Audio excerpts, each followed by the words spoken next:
Russia on Trump's World War II claim from former President and Deputy National Security Chair Medvedev. Our people sacrificed 27 million lives of their sons and daughters in the name of destroying accursed fascism. Therefore, Victory Day, that's tomorrow, is ours, and it is May 9. So it was, so it is, so it will always be. As I know you're in Moscow, and I know tomorrow's a day of great celebration. Here is a brief summary of a joint press conference between President Vladimir Putin and Chinese President Xi. I think they had this press conference while you were traveling. President Putin summarized their relations together as following. Relations between Russia and China have reached their highest level in history.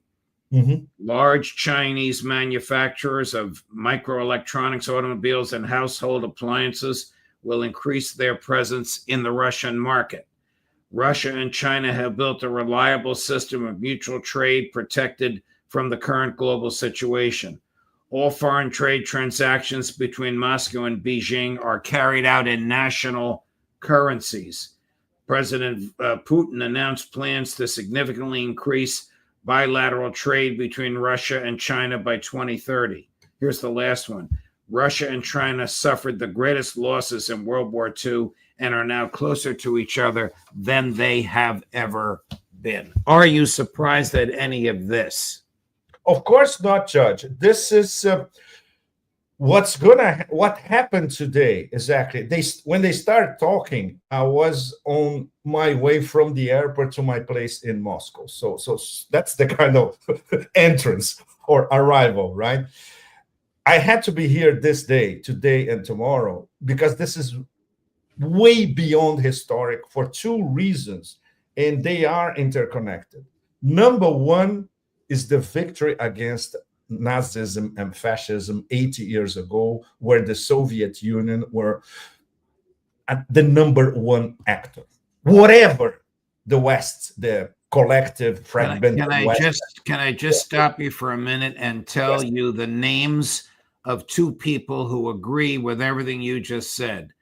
One is Winston Churchill, and the other is Franklin Delano Roosevelt.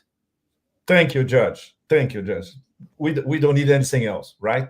But except that President Trump wants to reinvent history, and it has antagonized the Russians needlessly, but it has. Exactly. On the same level of the leadership in the European Union and the European Commission. For them, what happened in 1945 never existed, in fact.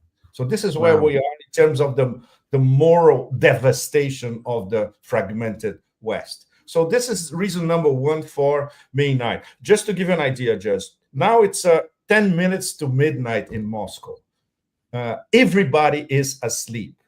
There is radio silence everywhere. Tomorrow, even mobile internet will be cut off because there is a strong possibility of a drone attack during the parade. They are taking no chances here. I was told this morning that this is the reddest red line in Russia in decades. Wow. So it's very, very, very, very serious.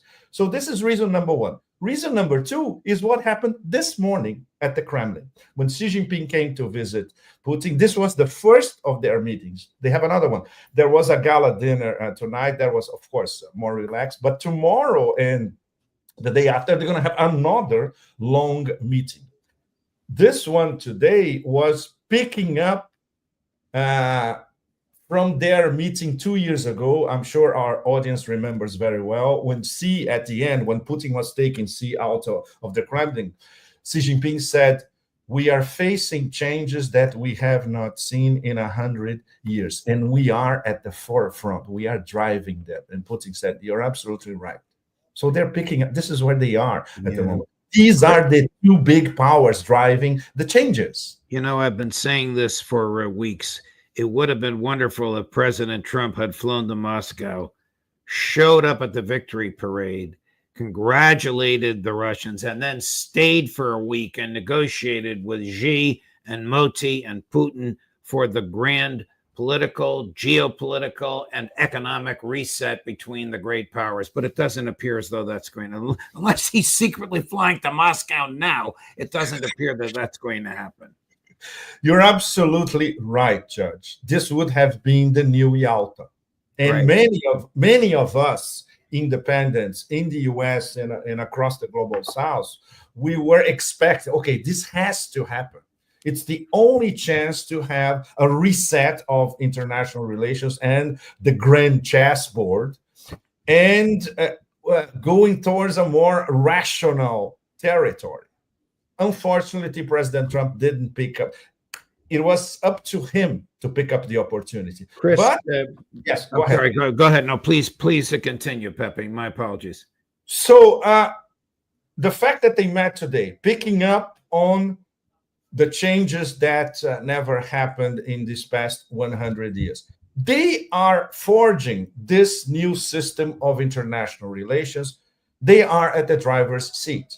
It's not by accident that we have 20-something leaders from all across the global South here. Very important, including Captain Ibrahim Traoré from Burkina Faso, who is the great African leader nowadays, including President Lula from Brazil. I'm very happy that Lula is here, and because there is a chemistry between a personal chemistry. Putin respects Lula a lot. Putin knows Lula's story. So the global South is here, and they're listening to the two superpowers in the driver's seat. Chris, can you put up the full screen from Dmitry Medvedev? Russia on Trump's World War II claim from former President and Deputy National Security Chair Medvedev. Our people sacrificed 27 million lives of their sons and daughters in the name of destroying accursed fascism. Therefore, Victory Day, that's tomorrow, is ours, and it is May 9. So it was, so it is, so it will always be.